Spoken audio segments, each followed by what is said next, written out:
là rồi cái mà brand mà sao thế cái mà brand lúc không thế mà cái toàn chọn thì t-shirt thì em lấy hàng ngô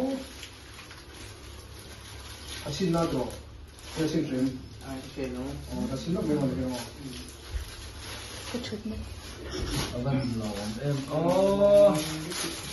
이거 다 벨떡배로 내면 그간 여기다 이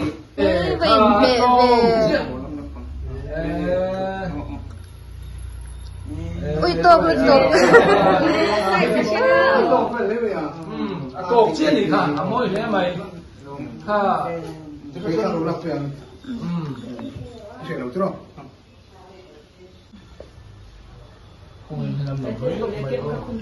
kalau cewek ya kep teka pang gì kamu apa nggak kepui mulu kali kali 뭐 캡카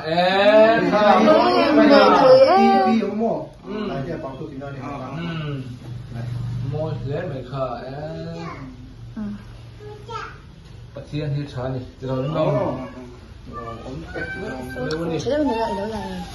Kamu, saya dah pernah dengar. cho nên cái thì xung quanh thì musuh yang pertama Kita nak sekali lah.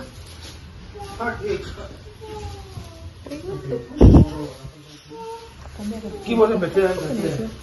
keyboard 몇 개야?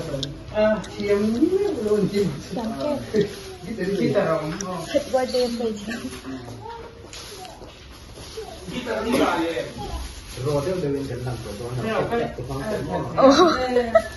cảnh chưa thể lại nếu thật rồi mà thành có nó cảnh nào rồi thì cái này mà nghe cũng ít nhiều quá thì nó lại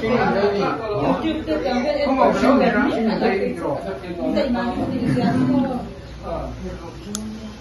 nó sẽ là đặt cho nên cô nói kiểu này thì nó bị đã cái gì thật他只是些好给都不能用这里的东西他黑他黑的呢黑他只是说có một rồi đâu nó cắt lâu nè Kamu kan pincang. thì ông ba thông số chuan thì đúng đúng rồi à hay thu phiền thế cũng sống đi phần hình trang đi anh này chuan ama này cái cái chúng nét là khen lộc số ai đó là rất một khăn lộc đáng số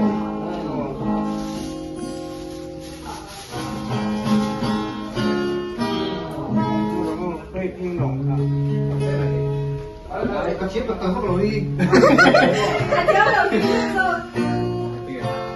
Kalau itu kita cuma hamil hamil je lah. cái bọn chiến rồi Khai đi con chú hết tiền hết tiền chỉ dùng chỉ rồi. Thì con.